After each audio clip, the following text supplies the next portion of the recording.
to the Middletown, Ohio regular City Council meeting for Tuesday, April 16th, 2024. Please join me for a moment of meditation followed by the Pledge of Allegiance to the American flag. You will hear 3 taps of the gavel when it is time to stand. Please join me in a moment of meditation now.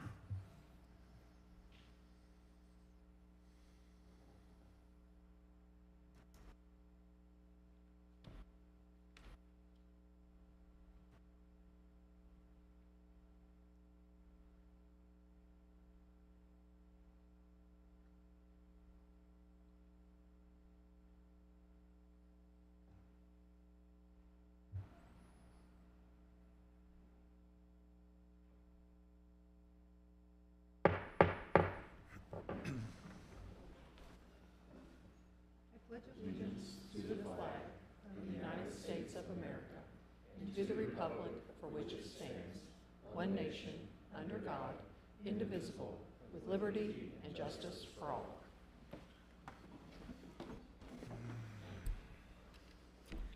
Clerk of Council, Ms. Skank, please call the attendance roll. Mr. Farrell. Here. Mrs. Carter. Mr. West. Here. Mr. Horn. Here. Mayor Slamka. Here. Thank you. The first item on the agenda is a presentation for Arbor Day. I would like to welcome the members of the Park Board and Ms. Doris Baden-Roberts, the Executive Director of Keep Middletown Beautiful, to the podium for a proclamation for Arbor Day.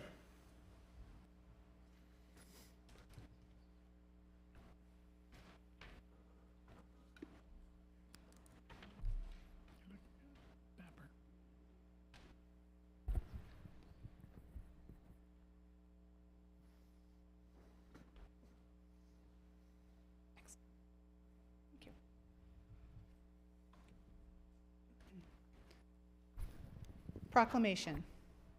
Whereas Arbor Day was first observed in 1872 with the planting of more than 1 million trees in Nebraska, Arbor Day is now observed throughout the nation and the world. And whereas from backyards to tropical rainforests, trees around the world are hard at work providing the necessities of life. Trees clean our air and water, provide habitat for wildlife, connect communities, and support our health and well-being. And whereas trees in our city increase property values, enhance the economic vitality of business areas, and beautify our community. Trees, wherever they are planted, are a source of joy and spiritual renewal.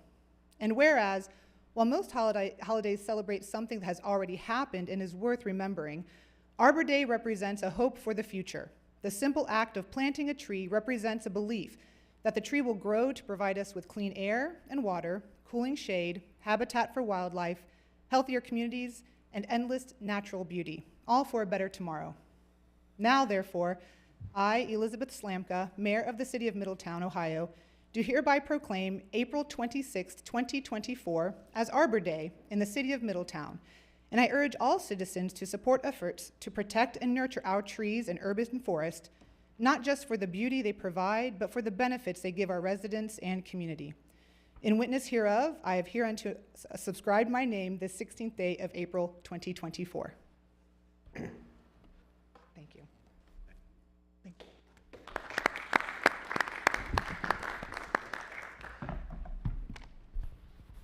Mayor and council members, thank you very much for recognition of Arbor Day. As you noted, its roots, at least in the United States, go back to 1872 to Nebraska, but actually it originated in a city in Spain in the 1500s.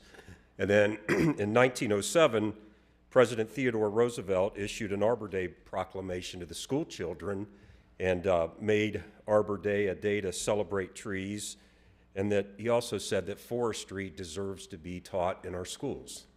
And so President Roosevelt was a driving force behind this becoming a national holiday and a national day of recognition. For us in Park Board, an example of how we have honored Arbor Day is you could go to Sherman Park, and we have used some of the park funds to trim the tree to improve the tree canopies at Sherman Park, which is a way to celebrate Arbor Day, not just planting trees, but also taking care of the trees that we have. And the next phase of our project, we will also be trimming the canopies or improving the canopies at Goldman Park here in the near future. So Park Board is solely behind this, and we appreciate the recognition celebration. Thank you. Thank you, Mr. Pierce.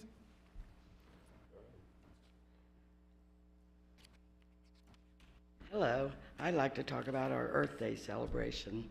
I did some math today, and Keep Middletown Beautiful has been doing a citywide cleanup for the last 30-plus years.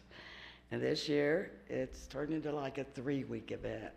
Last week, our Board of Trustees went into all the Head Start programs and saw over 400 children and taught them about not littering. Over the next week and a half, we have several of our area corporations that are going to be sending out over almost 100 of their employees to do projects in the parks. It includes Cleveland Cliffs, Shook Construction, Atrium, Pack Worldwide, and Amazon will all be in our parks in the next week and a half. Now, next Saturday, the city is sponsoring their city's Trash Bash, and they're going to have dumpsters at 4 locations where citizens can take furniture and trash and anything they want and put them in dumpsters, and you can go to the city website and find out that information. And then the following Saturday, on the 27th, it all accumulates into the final event. There's going to be a shred day at the community center, and you can take anything you want to shred from 11 a.m. to 1 p.m. there. The city police are going to have a medication disposal day from 10 to 2 at the police circle. And then Keep Middletown Beautiful is going to have our Earth Day event and do a citywide litter pickup and try to separate and put recycling and litter separate. We have a lot of churches and civic groups and individual families that will be participating. We already have over 50 people signed up for that day. So, and if you want to sign up, there's still time. Just go to our website and sign up. I also want to thank Scott Tadish and the Public Works Department. Without them, this could not happen. They help us out so much with getting people to pick up the trash for us and paint for some of the projects that we're doing in the park. So without the Public Works and Scott Tadish, Charlie Anderson, and Ed Truster, this wouldn't happen. So come out, sign up, or you can just come out that day to Smith Park, and we'll give you a place to go and supplies. And it's a good time for the family. Thank you. Thank you.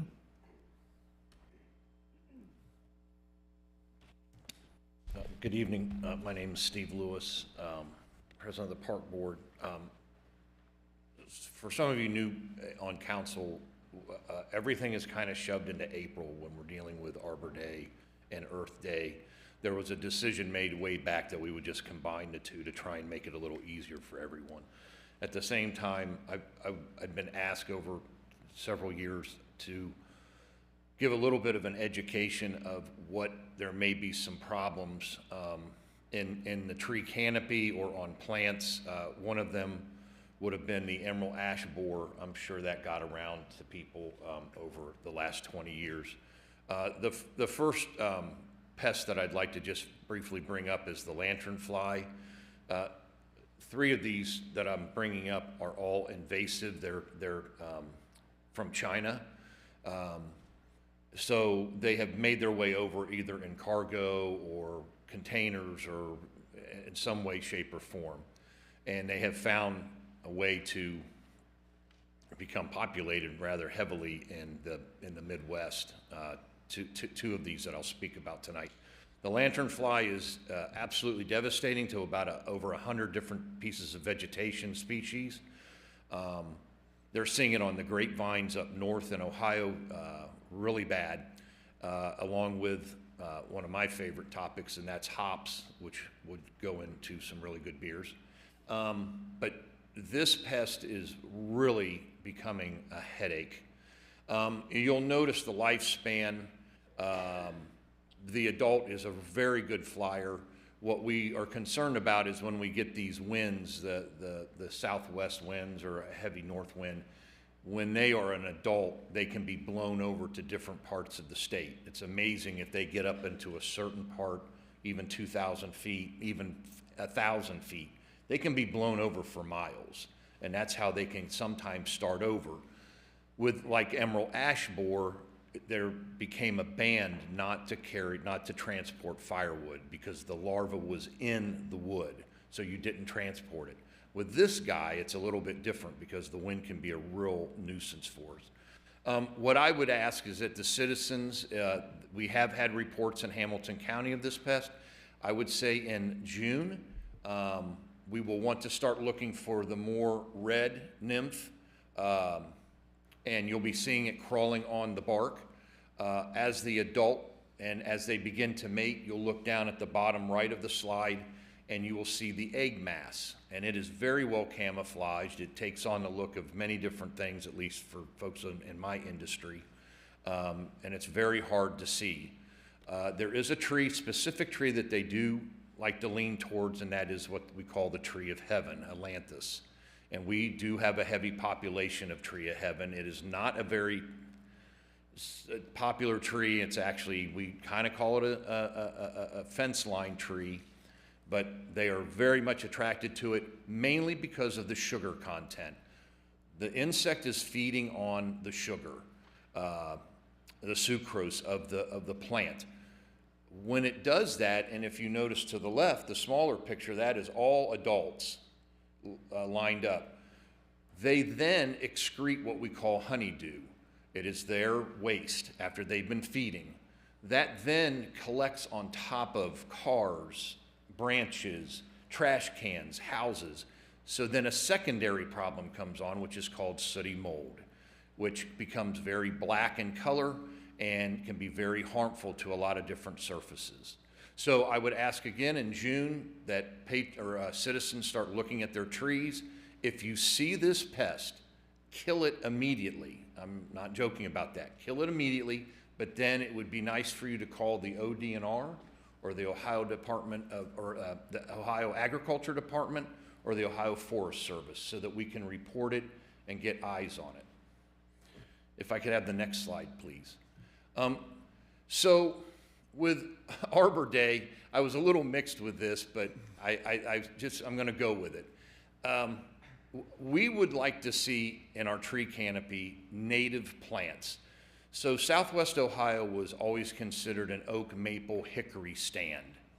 That is what predominantly they found when they came over and they started settling and the pioneers came in. What we are very concerned about right now is this tree here, the Calgary pear / Bradford pear. This tree is absolutely changing the landscape of Southwest and Ohio in general. It is invasive. It was developed in China. It was developed as a sterile plant that you could enjoy the flowers. But of course, when man tinkers with things, we sometimes screw stuff up, and now we are finding where it is pollinating with other fruit trees, mullis, and other pear trees. So in the springtime, especially up I-75, you'll see these huge groves of white, beautiful trees blooming, and those plots are absolutely going to be changed forever. In the state of Ohio, it is now illegal to sell or plant Bradford pears. I hope to, and are part of the Tree Commission, to write up a little bit more information to give to council and make a little bit more of a statement about it. I know no one really wants to hear this, but I am advocating that every pear tree get removed. I get it. Some of these trees are ceremonial trees, or they were planted by someone's father out in their front yard. At the same time, I'm going to work with Jerry Lewis in getting a list of alternative trees that if you do decide to take these down, what might be able to replace them. My next slide here is with boxwood. Oh, excuse me, could you go back, please? So at the bottom picture there, the only reason I brought this plant up is because there are tens of thousands of them, and this is a boxwood. There are several different species of them, but I would encourage everyone to start paying attention to your boxwoods in June, because we do have a pest, boxwood caterpillar, boxwood moth, and it is becoming quite the problem. Again, I only bring this up because almost every landscape in Middletown has a boxwood mixed in with it. So in June, I would start paying attention to them. If you begin to see this type of look, I would get in contact with a tree service or a landscaper and let them come out and take a look. Next slide, please. So I was asked by Mr. Lally to talk about the cicadas.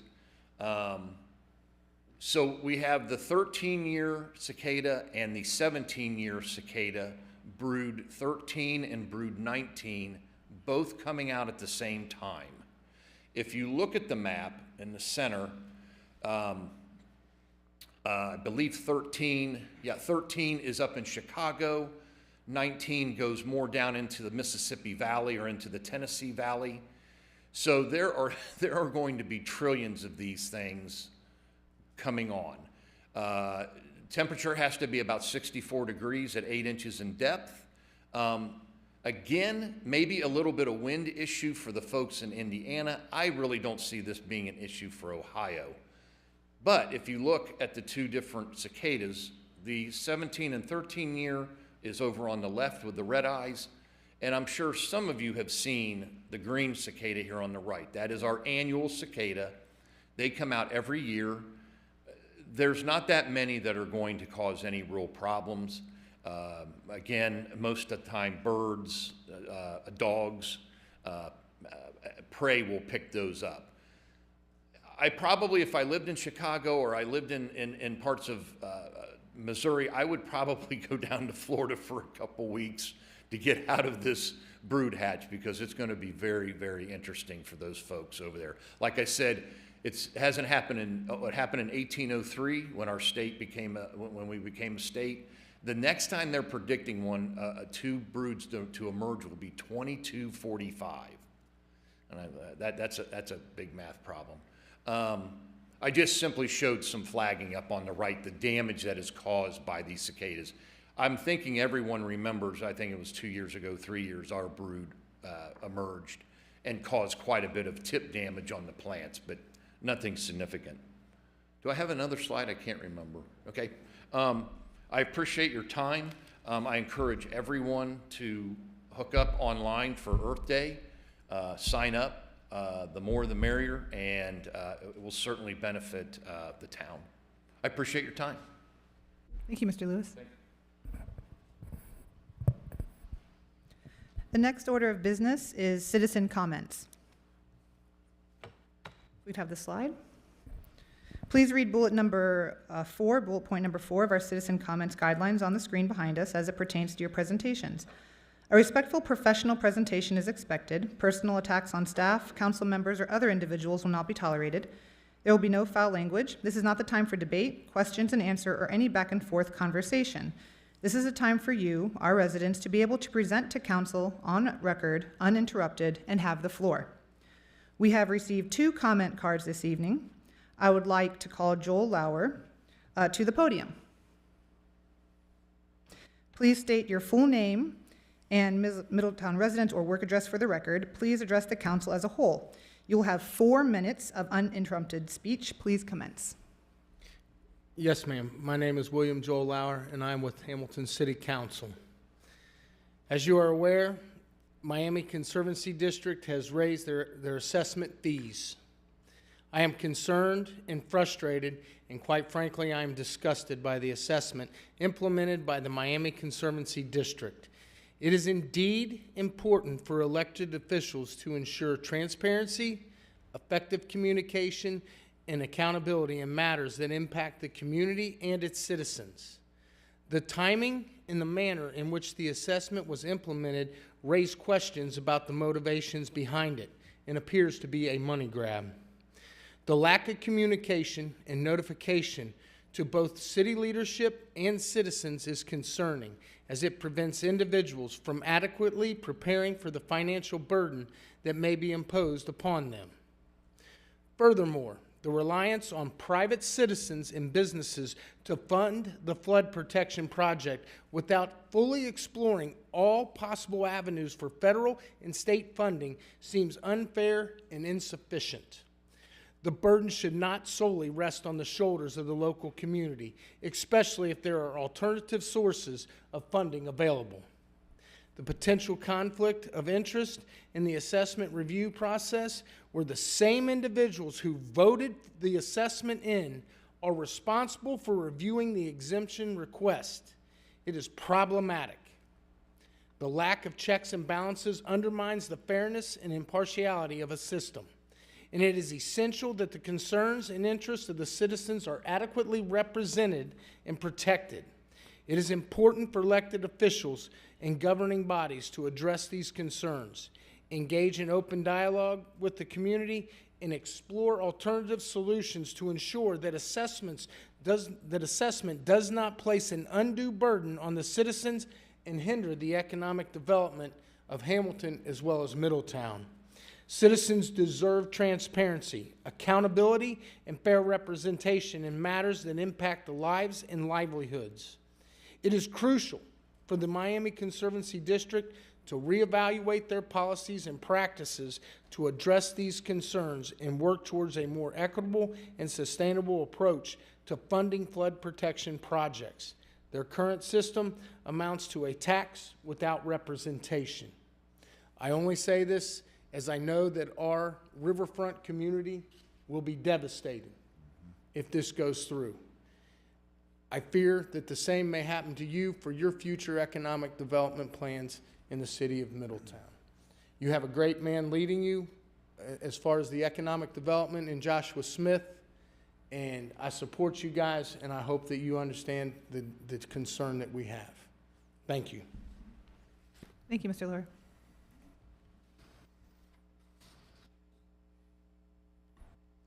I would now like to call Michael Ryan to the podium. Please state your full name and address for the record. Please address the council as a whole. You will have 4 minutes of uninterrupted speech. Please commence. My name is Michael Ryan, Hamilton City Council. Good evening, Mayor, Vice Mayor, and members of City Council.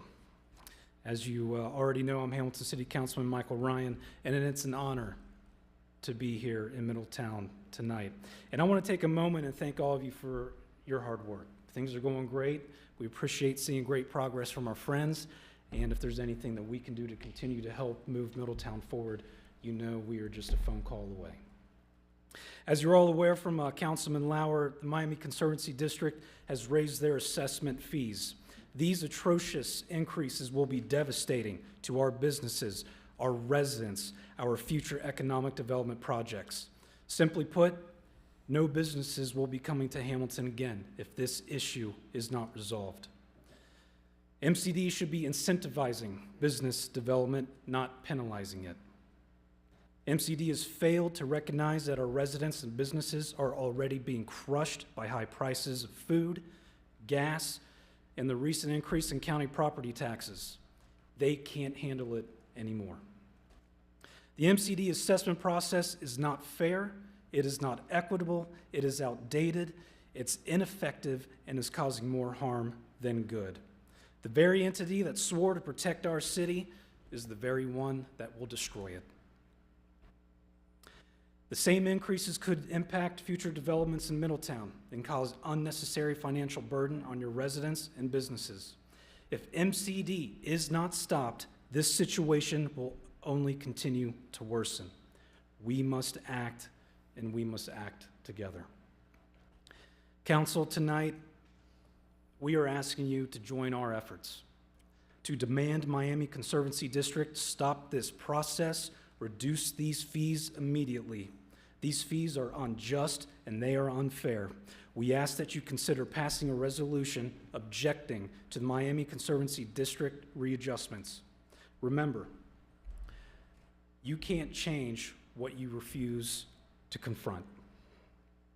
And again, I want to thank you for allowing us to speak this evening, and we greatly appreciate and value our continued partnership and friendship.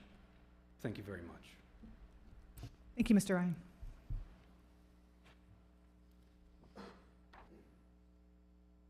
That concludes our public participation. The next agenda item is council comments.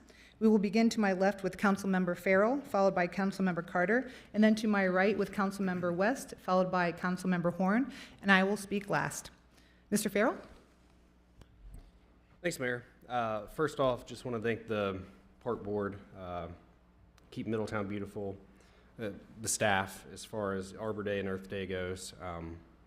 You know, I sit here and I'll bring this up, the unfortunate shooting we had the last couple of days. And used to be I'd sit up here and say that, you know, you get what you give, right? We're not taking care of the city, so I'm kind of surprised. And we've always had these volunteers that have came out and done a really great job for the city.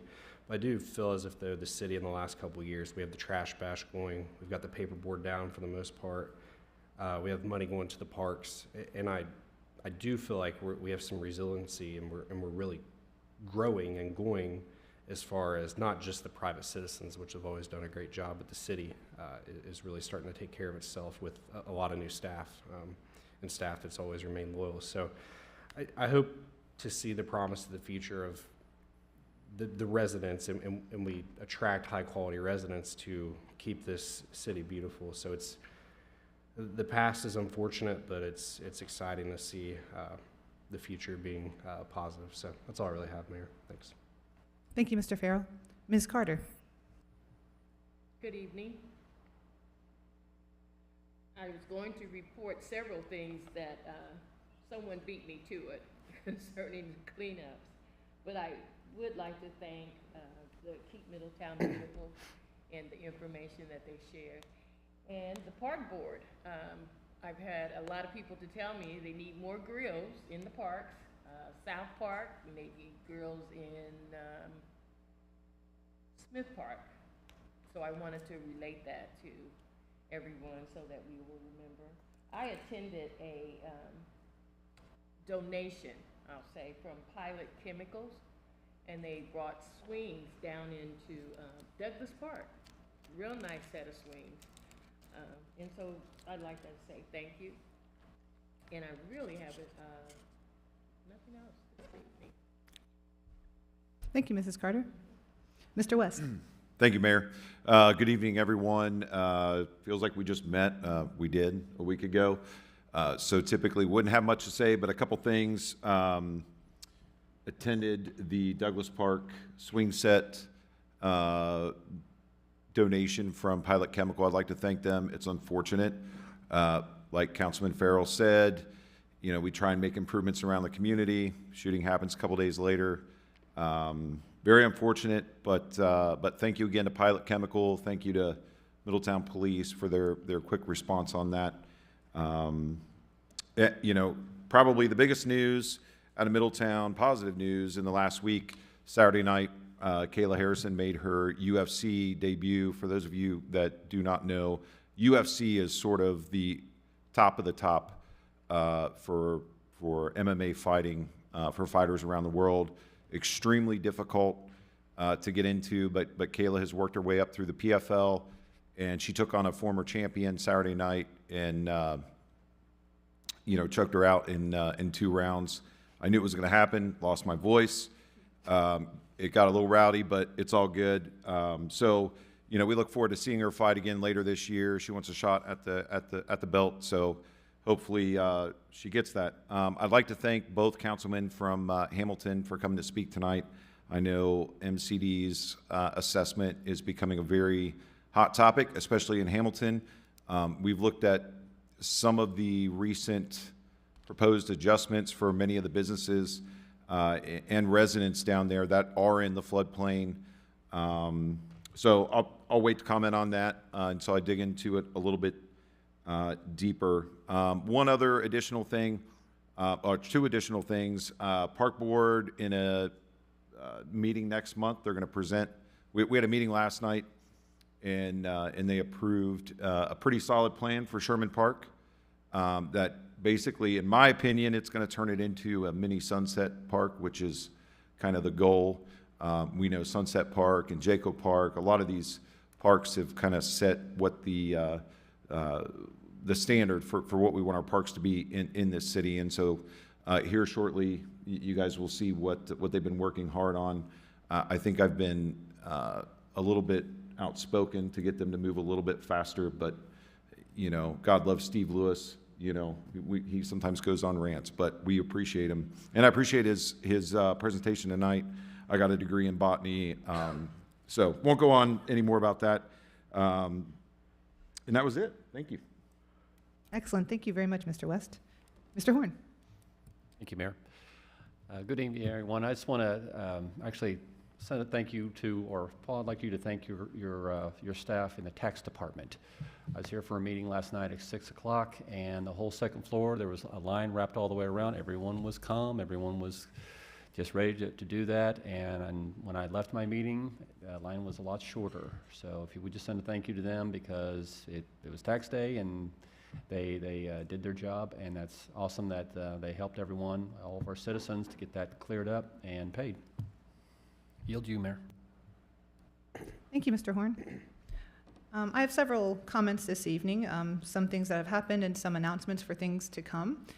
And last Wednesday, to start off, April 10th, I had the honor of visiting our municipal court here in the city building.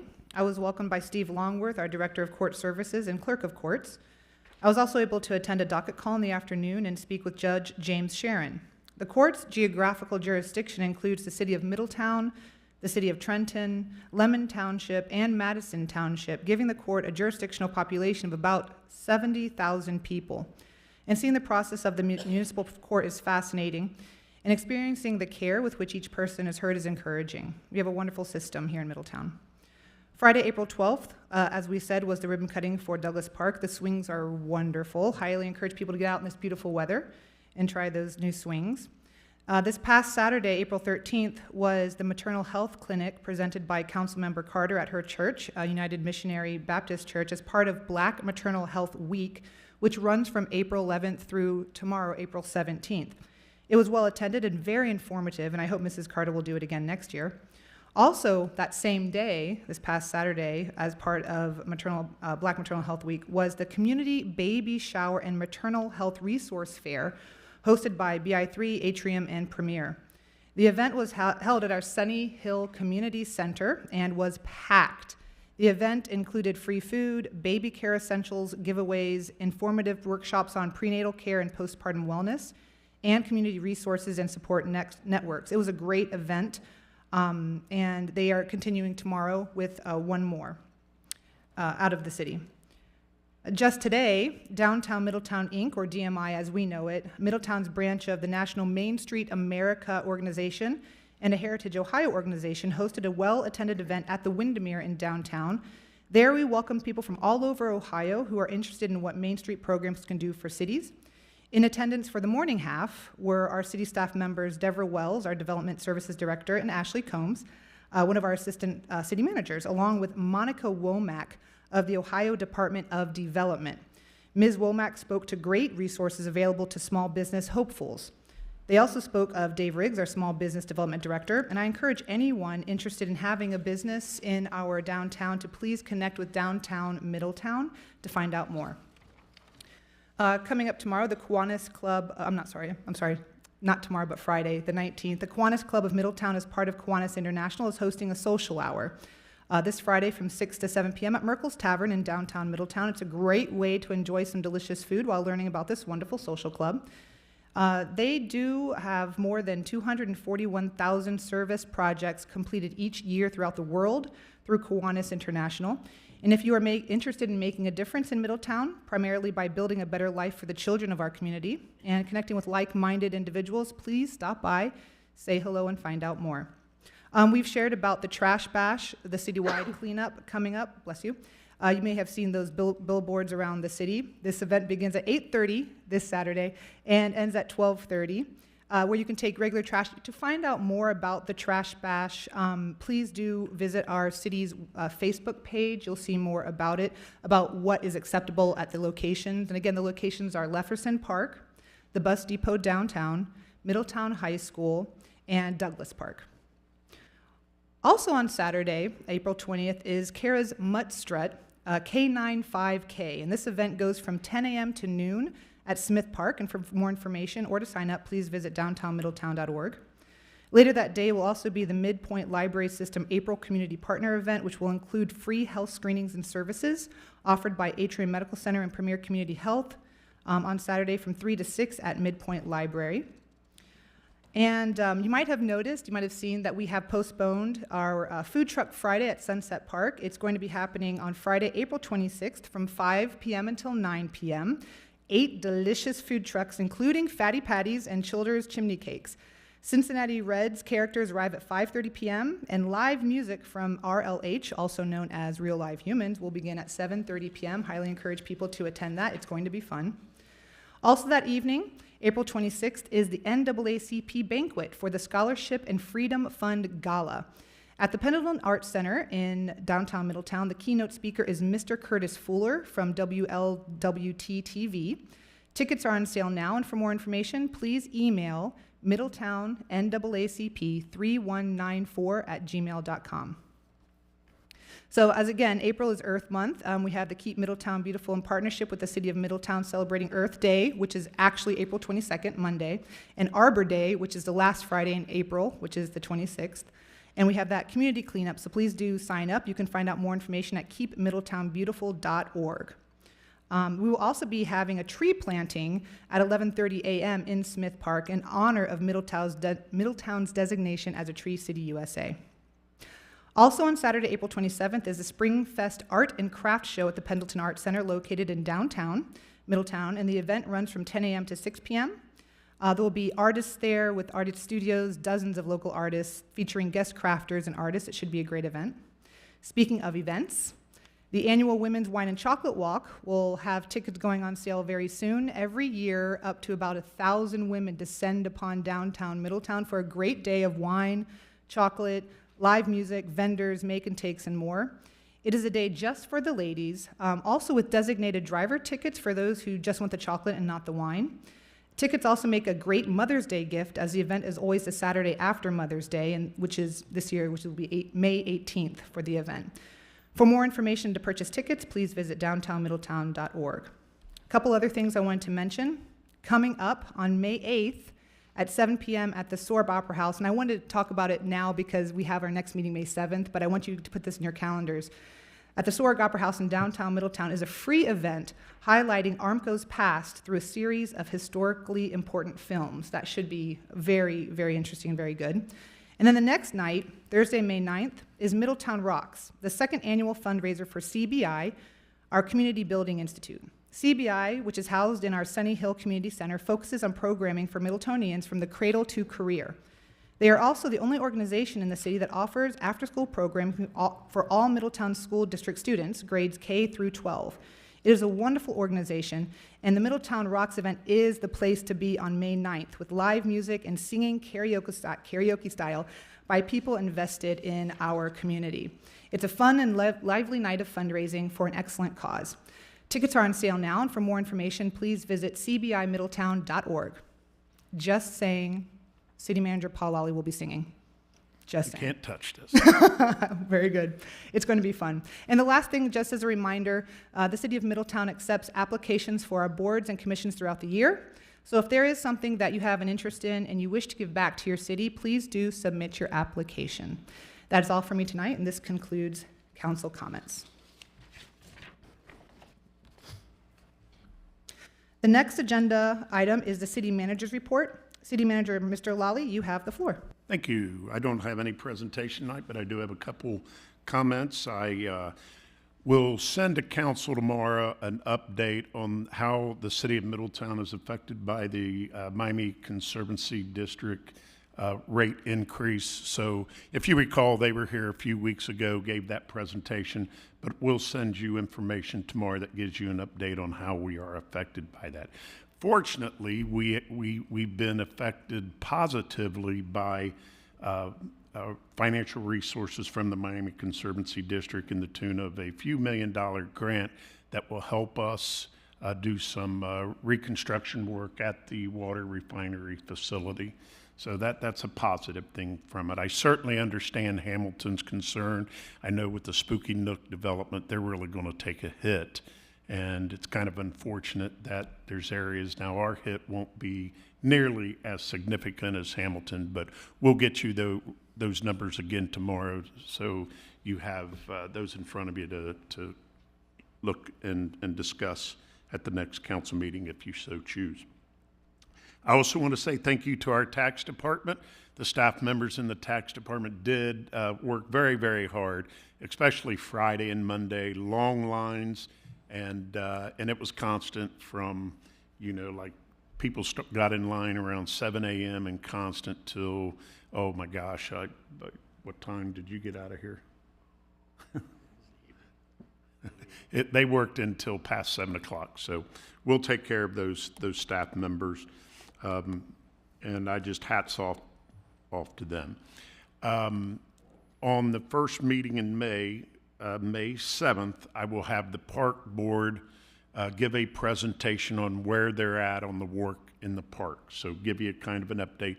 Also at that night, we will have legislation coming forward to you on appropriating a large amount of the money that was approved by council last year. So we'll have specific pictures, what the stuff's going to look like in the parks they're working on now, and what they have going forward. So thank you. That's all I have this evening, Mayor. Thank you, Mr. Lally. The next item on the agenda is the public hearing for the Hospital Facilities Revenue Bond Series 2024A, Premier Health Partners Obligated Group. Just again, there are 8 agenda items for a public hearing. And I wanted to go over those again quickly for everyone. These are, number 1, the swearing in. Number 2, we'll have the staff report. 3rd, we have the applicant speak. 4th, anybody in support may speak. 5th, anyone opposed may speak. 6th, the applicant can speak one last time. 7th, we close the public comment section, and then 8th, there are council deliberations. So our Assistant Law Director, Brody Conover, you have the floor for the swearing in. Great. Thank you, Madam Mayor. I said last time we did this, it was a unique one. This is also another unique one. So I don't know if anyone will be speaking for or against these at the public hearing. I imagine not. The applicant. The applicant will be speaking, so I'll go ahead and swear the applicant in. So you just mind raising your right hand? And then, do you swear that the testimony you give is the truth, the whole truth, and nothing but the truth? So again, when you come in, just state your name and affirm that you've been sworn in for the record. So thank you, Madam Mayor. Thank you.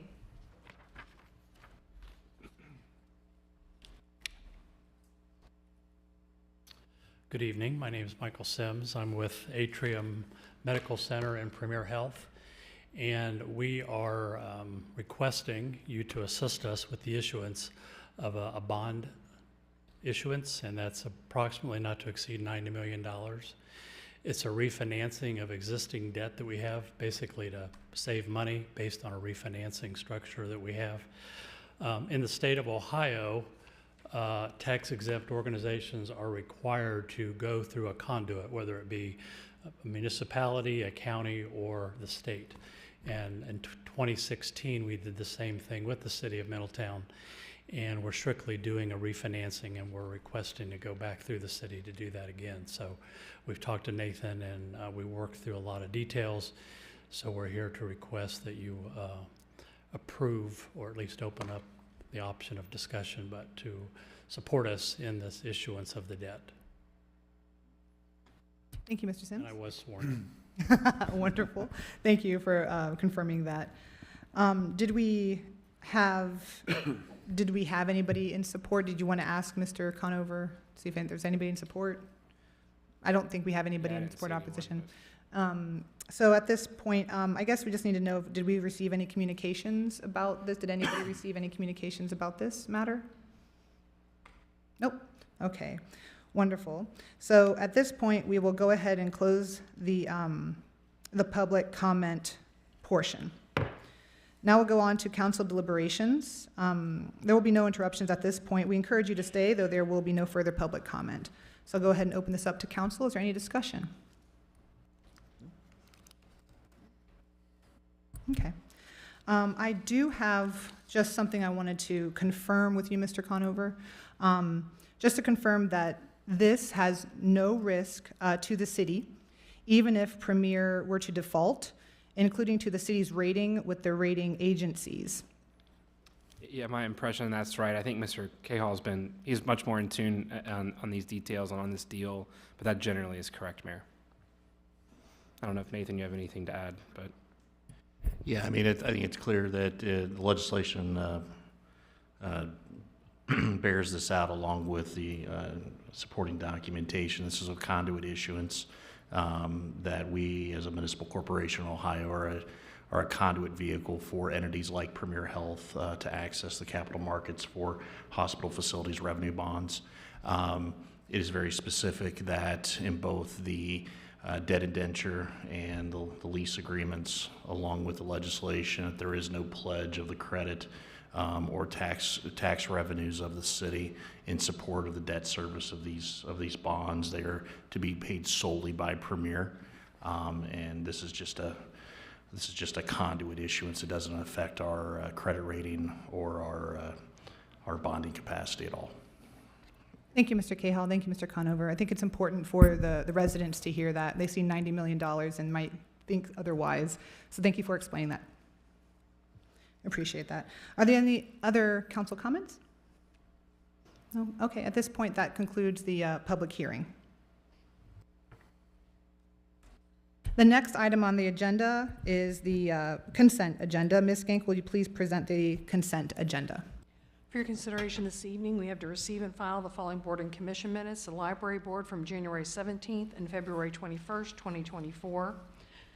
The Board of Health minutes from March the 13th, 2024, to confirm the personnel appointment of Aidan Bullard to the position of patrol officer in the Department of Public Safety, Division of Police, to receive and file an oath of office for Christopher Jones, and to approve a contract with High Tech Industrial Services Incorporated of Tip City, Ohio, in the amount of $49,995 for the cleaning of the secondary clarifier at the water treatment plant.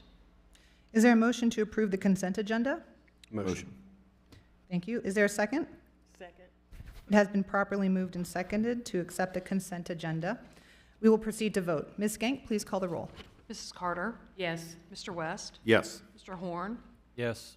Mayor Slanka? Yes. Mr. Farrell? Yes. Okay, the yeses have it, and the consent agenda passes. Our next item is the motion agenda. Ms. Skank, please present item A on the motion agenda.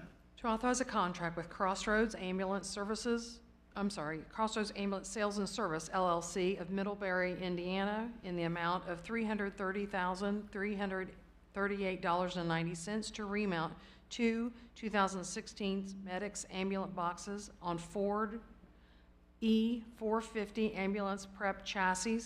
The cost includes a $5,000 contingency per ambulance for unforeseen costs during the remount process. Mr. Lawley, do you have anything to add? Yeah, so just to give you a little idea of what this means, we have two ambulances that have essentially reached most of their useful life. Essentially, the steel frame, the chassis, and the engines have reached their useful life.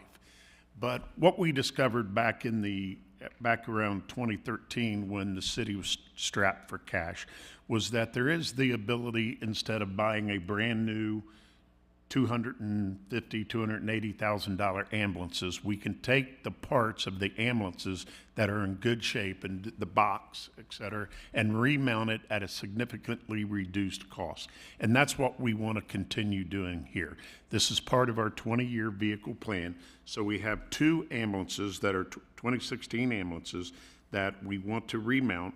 A remount gets rid of the frame, the engine, the cab, but keeps the box entirely. This saves money. In this case, we'll save about probably about $90,000 per ambulance. So it's a significant cost savings. Am I pretty close on that? So it gets us a few more years' use out of these particular two ambulances that we have, and we would just like to continue the process of remounting the vehicles when we can, as opposed to spending nearly $500,000 to $600,000 on new medic units. Thank you, Mr. Lally. Do I have a motion to approve item A to authorize a contract with Crossroads Ambulance Sales and Service, LLC of Middlebury, Indiana, in the amount of $330,338.90? Motion. Is there a second? Second. Having been properly moved and seconded, is there any discussion? No, it's basically when you trade your truck in, you take the toolbox, mount it on the new one. That's what it is. Yeah. Been there, done that. Did Makes you rehearse that before you came in here? You rehearsed that before you came in here? No, took me back. Thank you, Mr. West. Is there any further discussion? All right, hearing none, we will proceed to vote. Ms. Gank, please call the roll. Mr. West?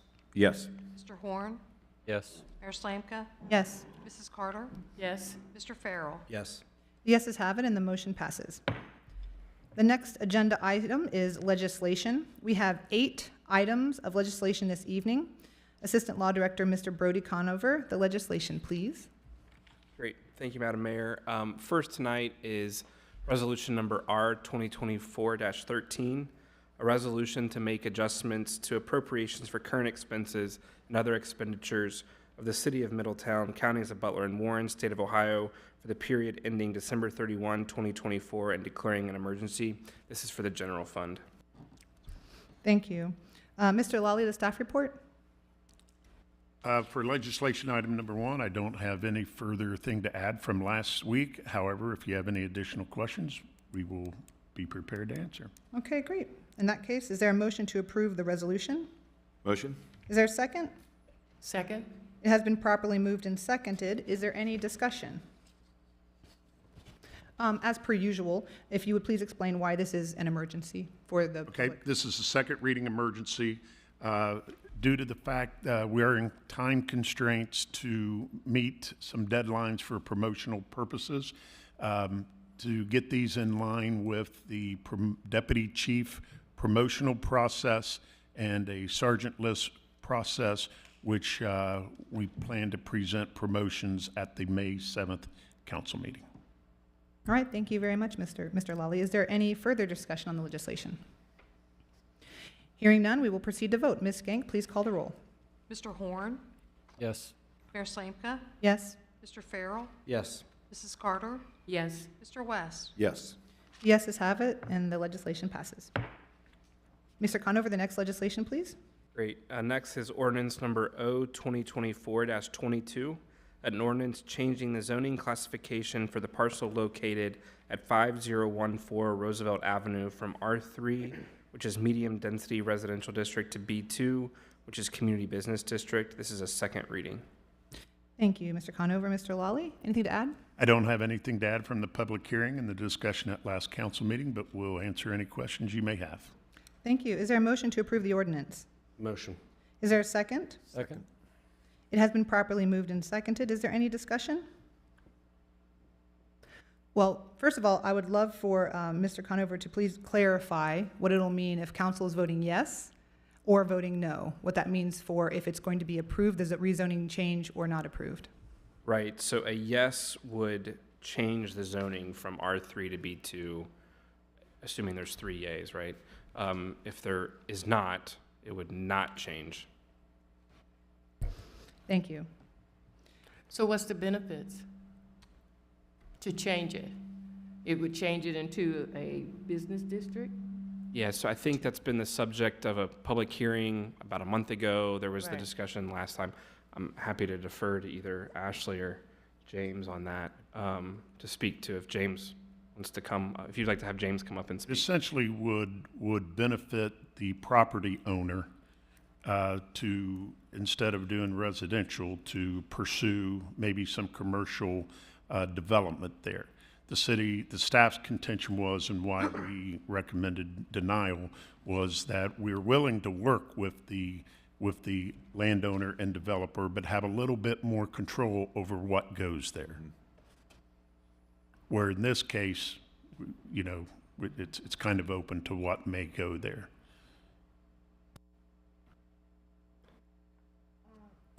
Oh, sorry, go ahead. No, you go ahead, Mayor. Gotcha, thank you.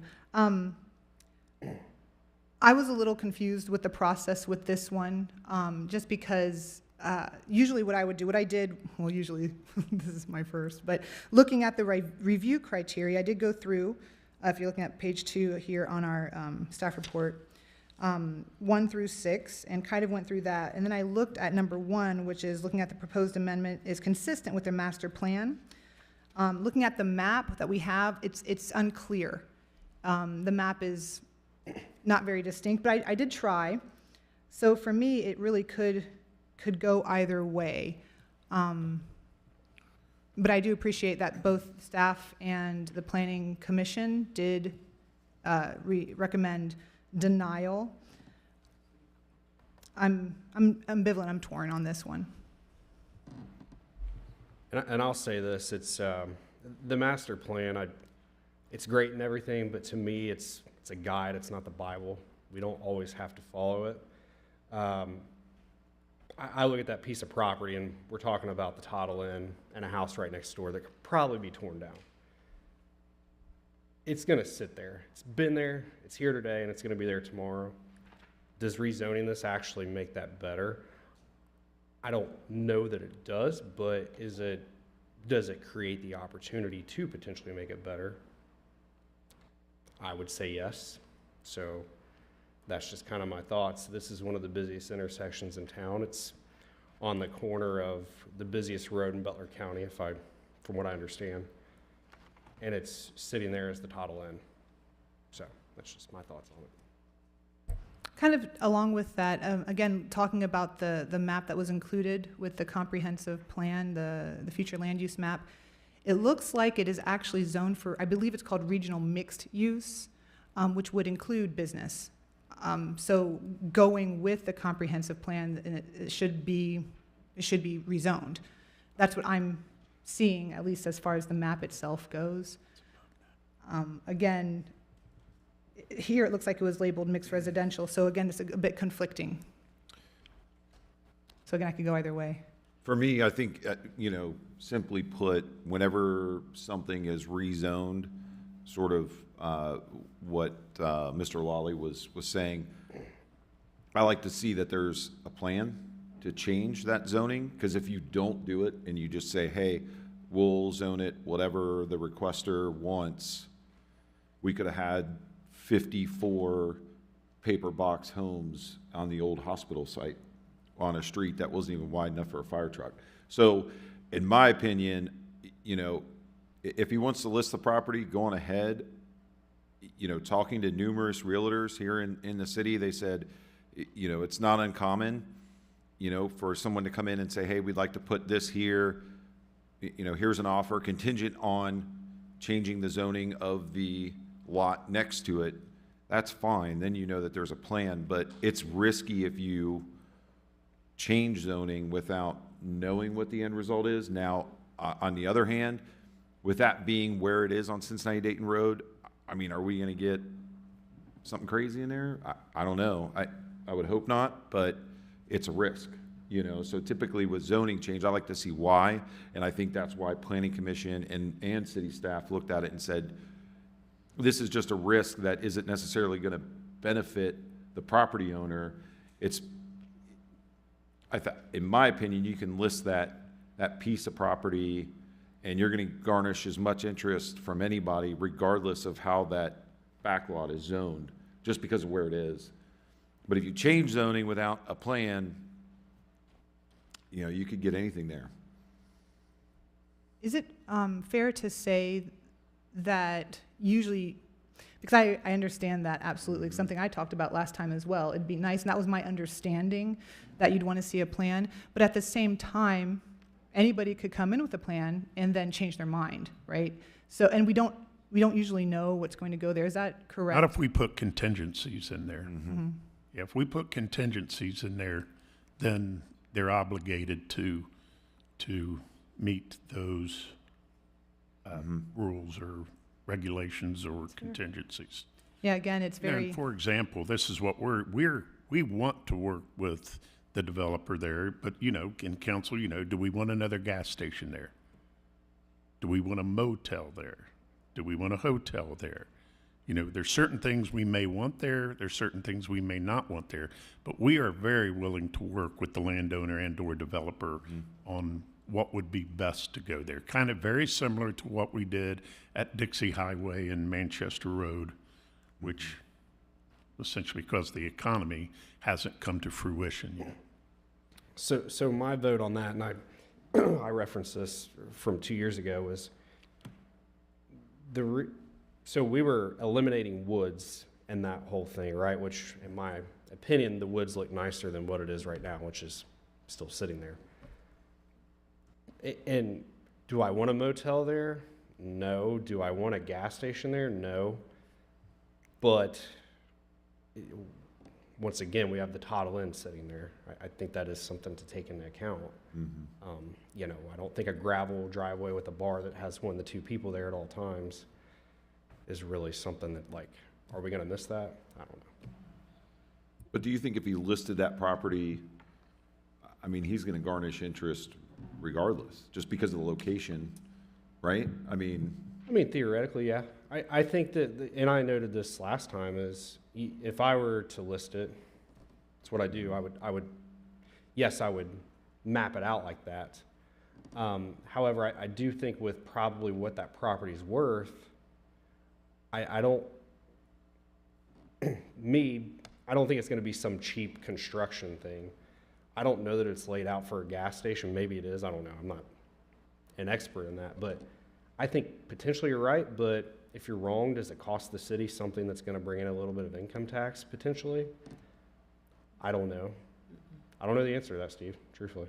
yeah. Again, this is. I'm not saying like anybody's wrong. That's just my opinion. Planning Commission is not wrong, in my opinion, for their vote or city staff's recommendation, but I do think when you're rezoning pieces of property, each parcel is different from one another. I don't think you can go off one, this is what we've done in the past, this is what we should do in the future. I think you have to take it case by case. Personally, that's the way I look at it. Also keep in mind that right down the road, we're seeing development right there with a nice strip mall that could actually be put on that property. If it's 500 feet away from that house, right at the corner there, you could actually have a dispensary. So we don't know what that property actually could be used as a business, but that area is starting to develop up. And when we had a public hearing, the citizens are in the 200 span area and business owners all had an opportunity. They received letters that they could have said no or yes or anything. We got no response aside from the property owner. So that's all. And I look at this too. Middletown for a long time, and I think we've changed our mindset on this, has been anti-business friendly. And we have a business owner coming in front of us asking for help, and then we say, well, not this time. At some point, are we going to say, we're here to help business owners when we have the opportunity? Or say, well, that's not the perfect criteria, so we're not going to do it. I don't know, just a couple thoughts. Isn't there a church on that corner? No. No. That's across. Next one down, with all the gas stations, that big church there. You have the car lot and, I thought on up Roosevelt that there was a church. You go up Roosevelt, where Roosevelt crosses Dixie Highway, Right. and then up on your right, there's the car wash, and then there's a Presbyterian church right there. Oh, okay. So again, when I came just to look at the review criteria, because it is so confusing, and it could go either way, I just came back to the review criteria, and the first one says consistent with the master plan. From what I could see, trying to put the maps together, it does look like it is zoned for regional mixed use, which would include business, so it seems that's the way I see it. Is there any further discussion? Questions? Okay, hearing none, then we will proceed to vote again. Voting yes means we will change the zoning. Voting no means we will not. So we will proceed to vote. Ms. Skank, please call the roll. Mayor Slanka, Yes. Mr. Farrell, Yes. Mrs. Carter, No. Mr. West, no. Mr. Horn, Yes. The yeses have it and the motion passes. Moving on, Mr. Conover, please read the next piece of legislation. Ordinance number O-2024-23, an ordinance providing for the issuance and sale of notes in the maximum principal amount of $14,080,000 in anticipation of the issuance of bonds for the purpose of paying the costs of designing, engineering, constructing, acquiring, renovating, and improving various municipal infrastructure permanent improvements for the Renaissance Arena District project, including water mains, sanitary sewers, and storm sewers, public roads and streets and related curbs and gutters, grading, landscaping, and otherwise improving the sites thereof, and equipment and appurtenances as may be necessary in connection therewith, and declaring an emergency. Thank you. Mr. Lawley? I'm going to turn it over to Nathan, who's been working on this project. Yeah, I think just to recap from last meeting, before you is an ordinance that would authorize the finance director to issue bond anticipation notes for the planned infrastructure, public infrastructure improvements for the Renaissance Point development. More than happy to answer any questions you may have. Is there a motion to approve the ordinance? Motion? Is there a second? Second. It has been properly moved and seconded. Is there any discussion? I just have a question, it's just reaffirming. This is just for all the civils, this is for everything underground, pretty much? Yeah, this would be for water, sanitary sewer, storm, mass grading, the roads, curb and gutter, sidewalk, conduit runs for electric and telecom, the whole 9 yards for all the public infrastructure. Thank you. As per usual, could we go ahead and explain why this is an emergency for the public? So where we're at is that the city, in partnership with Woodard Development and the Port Authority, is moving towards a timeline where we'll be ready to bid things out here in the coming next few weeks. Parallel to that process, before staff could ask and you folks could ultimately approve a construction contract, we have to certify in the finance department that we have funds on hand to cover the full amount, so we have to sell these notes parallel to that. So passing it as an emergency tonight will facilitate us to start the underwriting process and enter into the various agreements and start pre-pricing these notes ahead of that bid award. Thank you. So we would be borrowing at a 7% interest rate, which would be about $1 million for the year in I sure interest? hope not. So this enabling legislation provides council or provides authorization for our worst case scenario. We do not anticipate being anywhere near 700 basis points for a 1-year tax exempt ban. And the dollar amount is a worst case scenario as well. We will likely probably borrow less than that $14 million number. But that's just a not to exceed. Much like when we do with awarding of construction contracts or bids like tonight, we throw a little bit of contingency in there so that if we run into a change order like on a construction project, we may not necessarily have to come back to council or delay the project. We can just continue on. So we have an alternative provided by staff here. I just want to discuss it. The alternative was to wait until the agreement is completed, and you said in about a few weeks. Would we know then how much we'd be looking to, the number, would we have a better idea in a few weeks about the number that we'd be borrowing? If there's any change in plans, that number will be much less than the 14 million. Other than that, if you want to get into more details, I mean, if you want to adjourn to executive session to discuss that in more detail, we can. There's some things there that probably aren't ripe for public dissemination. Would there be, if we did choose to wait, would there be any harm in waiting until the actual agreement came out? It would delay our ability to go ahead and start the bidding process simultaneous with the execution of the revised agreement on May 7th. And with discussions with Warren County and Warren County Port Authority yesterday, that there is not likely that there's going to be much difference in the final development agreement. Nathan, if we delayed this out, would this potentially delay construction this summer? Yes. Good. Okay. We're at a point now, unfortunately, that every day delayed is, or every day waited to kind of start this process as a delay of moving dirt.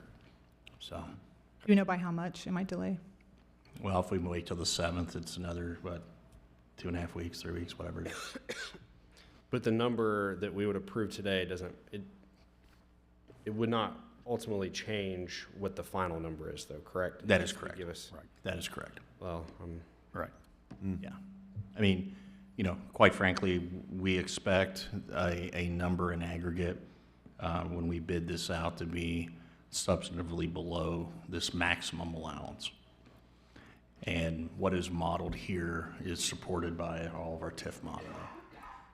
So, okay, so again, just to be clear, we have the worst-case scenario here, and so it could be substantially less, and this would just help speed things up. Either way, we're going to have to do something, and this Yeah. could be the worst-case scenario or substantially less. Yeah.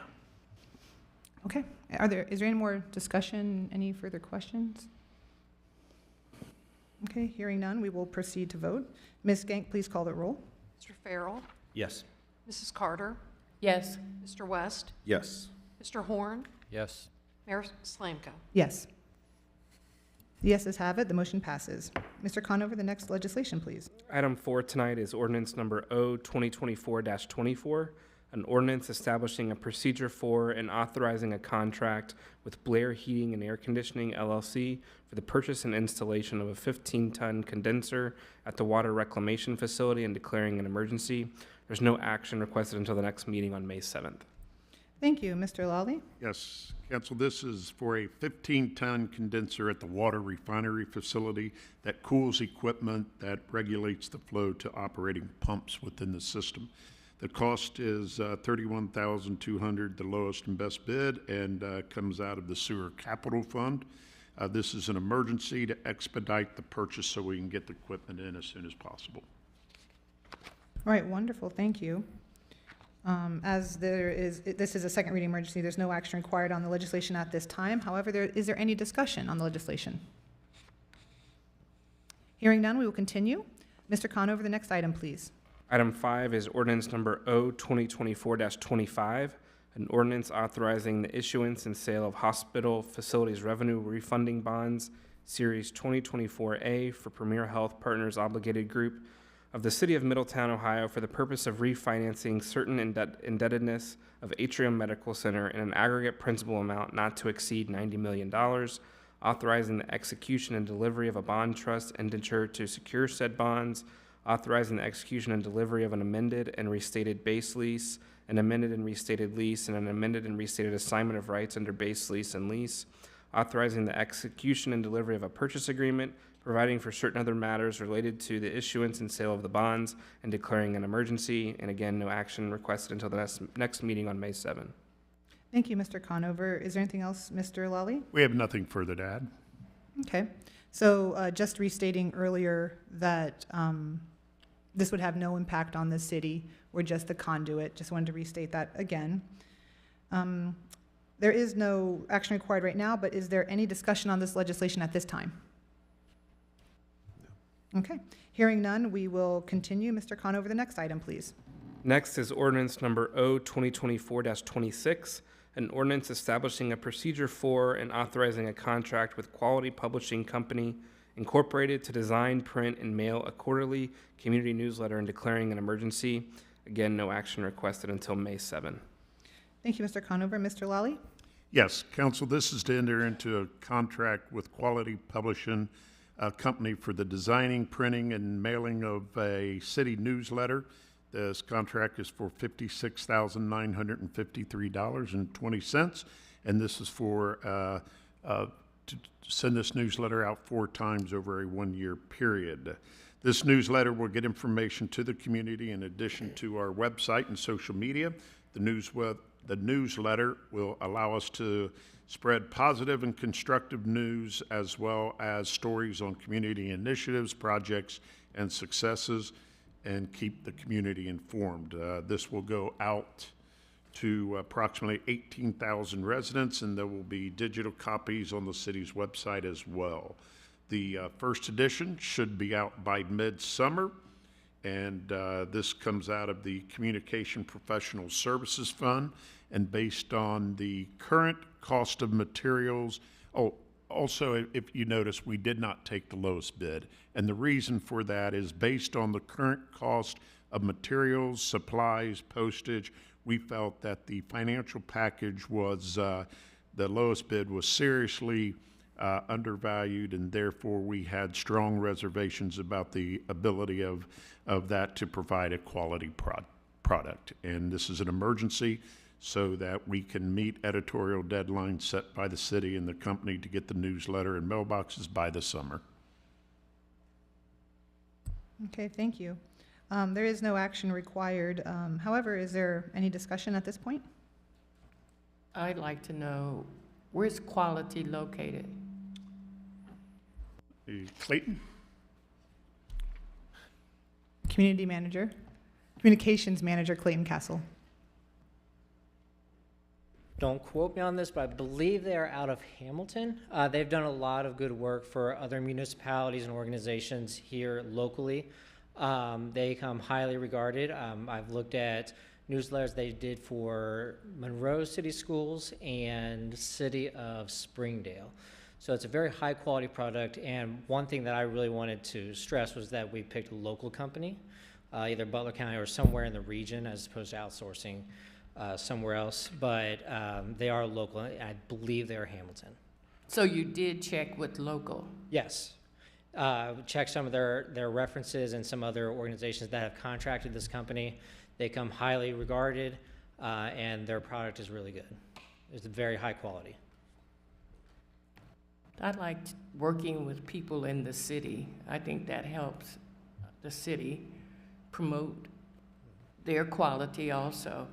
And why is this necessary? That's what I also want to know. 4 times a year, why is it necessary that we spend $56,000?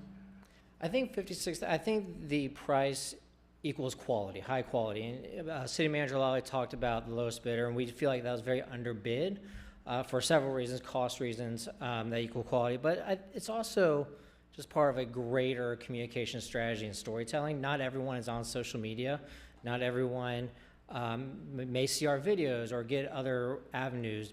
They may not watch meetings. They might not do this or that. So we're just trying to cover all of our bases in terms of really promoting the good stories of the city and trying to promote to every corner of the city as well and reach people that we may not reach on social media. Again, not everyone is on social media. Excellent. And this will also, like you said, I think you had mentioned before that this would also be available in coffee houses and places of business so people could actually see a hard copy as well. We are we are planning for a few hundred or maybe up to 1,000 extra copies, hard copies that we can place here in the city building, coffee shops, other places in the community that people frequent so that they can pick it up there as well. I appreciate that, especially for people, like you said, who are not online. It doesn't make sense for them. It doesn't work for them. And this way they can actually get those stories from the city. And the fact that we're going to be informing residents of what's happening, surveys, issues, like that's exciting. Could you, while you're here, Mr. Clayton, could you speak to why it is an emergency? It doesn't seem dire that we don't get this out in the summer. It could come out in the fall. Why is it an emergency? I felt it was important to get the newsletter out as soon as possible because we are riding a wave of a lot of good positive news that's happened in the last few weeks, namely Cleveland Cliffs and their huge announcement. And so I really want to include timely big news because that Cleveland Cliffs announcement is one of the biggest stories in the city in who knows how long. And so to make sure that news is timely, and I think a summer release date is the perfect time. People are enjoying life, enjoying events in the city that are happening in the summer as well. So I think the sooner that we can promote not just events, but the city and the happenings in the city and the good news of the city and riding this way of newsworthiness. Thank you. Can, one request? Yep. You said these folks at Quality Publishing, they've done this before for other cities. Yep. Can you just email council a sample? Yeah, I can do that. So we all can see what we're getting. And I agree with him we have a lot of activities coming up during the summertime that kind of, along with the news, we're trying to also say this is what's coming up, here for, Food Truck Fridays and events downtown and everything else. So I understand you're saying, why can't we wait till fall? But, let's go ahead and get our summer activities because we also have some fall activities coming up, which I'm assuming that'll also have, almost like, you'll have the months, Yeah. July, August, September, October, and take us all the way into the end of the year or to the next issue. Mm-hmm. Thank you. Thank you. What really excites me about this is that how it's Middletown focused. You know, we're losing that focus with journal news. It's broader and broader and broader. So this kind of brings that focus back home, local news. I really appreciate that. So thank you so much for having this happen. Any other questions? Any other questions or comments? I'll wait till you sit down. Also, if you look here, you will see the bids that were received. There's no local company that bid this. They're all outside of Middletown. I noticed that, yes. Paul, who led the effort behind getting this whole thing started up, if you don't mind me asking? I think it was a staff thing. One of the things we identified in the communication strategy and then actually talking with some council members, this is something council members wanted to see over the last 6 months especially. And so I think it was a collaborative between council and staff of what we wanted to see going forward and how we wanted to inform residents of Middletown about what's going on. Great. I'm just curious. Thank you so much. Any other comments or questions at this time for this legislation? Okay, hearing none, we will continue. Mr. Conover, the next legislation item, please. Next is resolution number R 2024-14, a resolution approving the solid waste management plan for Butler County Solid Waste Management District. This is a first reading. Thank you, Mr. Lally. Yeah, council, this is a plan that we receive every 5 years from the Butler County Recycling and Solid Waste Management. And I'm going to invite Public Works and Utilities Director Scott Tadish to give a little bit of an update on. Hello. The Butler County Recycling and Solid Waste District serves the entire county by promoting recycling, waste reduction, and responsible disposal of all waste from households, businesses, and industry. The district is required to update their solid waste management plan every 5 years. Each political subdivision in Butler County is required to approve or disapprove the updated plan during a 90-day ratification period. The plan must be approved by Butler County Board of Commissioners and 60% of the county's represented population for it to move forward. The city of Middletown represents 12% of the county's population. The district is authorized to assess fees to provide funding to implement the programs outlined in the plan. The current fee is $1 per ton of generation. This is among the lowest in the state. The generation fee is not forecast to increase prior to the next plan writing cycle, which will be 5 years. Please note the fee is collected through waste haulers when waste is deposited in Ohio landfills, so it's not taxed or levied to local residents. Be happy to answer any questions. Thank you, Mr. Tadich. Are there any, this is a first reading again, but is there any discussion right now? Never seen you in a tie. You look great. Yep. Thank you. Okay, and hearing no more further conversation about the legislation, we'll move on to the last piece of legislation this evening. Mr. Conover. That's ordinance number O 2024-27, an ordinance authorizing an amendment to the American Rescue Plan Act Infusion Grant Program Agreement between the City of Middletown and Frontier Motors Incorporated. This is a first reading. Thank you, Mr. Conover. Mr. Lally? Yes, I'm going to turn this over to Nathan. He and Jacob worked on this. Jacob couldn't be here tonight, so Nathan's going to cover it. Yeah, real quick, Council. As you may recall, the city awarded Frontier Motors an ARPA infusion grant in the recent past. They had a completion deadline of 6 months after that approval. They've run into some delays and are requesting an extension of time to complete the work. The request is to allow them up till the 31st of July of this year to complete the work and qualify for grant funding reimbursement. Thank you. Again, this is a first reading, so there's no action required. Is there any discussion? What's causing the delays? As stated by the applicant, it's a larger project. So this project, in comparison of all the other ARPA infusion grant recipients, was the largest in terms of cost, and they've just ran into some delays, and I think also amassing the capital to put in their match, is what I understand. They're open for business.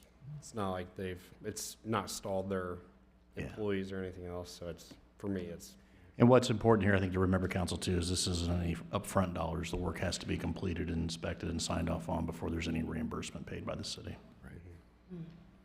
They foresee completion by July, the end of July. Yeah, well ahead of it, but that's what the request was, is till the end of July.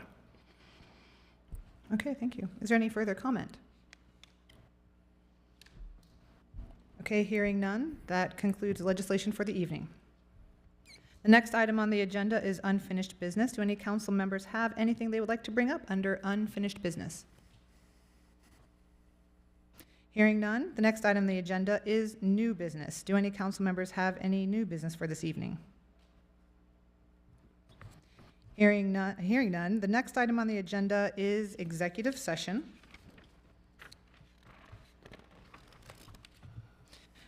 And so do we have a motion to move to executive session under the authority of ORC 121.22G2 to consider the purchase of property for public purposes or for the sale of property at competitive bidding if premature disclosure of information would give an unfair, competitive, or bargaining advantage? Do you have a motion? Motion. Do we have a second? Second. It has been properly moved and seconded. Ms. Gank, please call the roll. It's whatever you want. Mrs. Carter? Yes. Mr. West? Yes. Mr. Horn? Yes. Mayor Slanka? Yes. Mr. Farrell? yes. The yeses have it. The council will now move to executive session. We will be returning to open session to adjourn the meeting.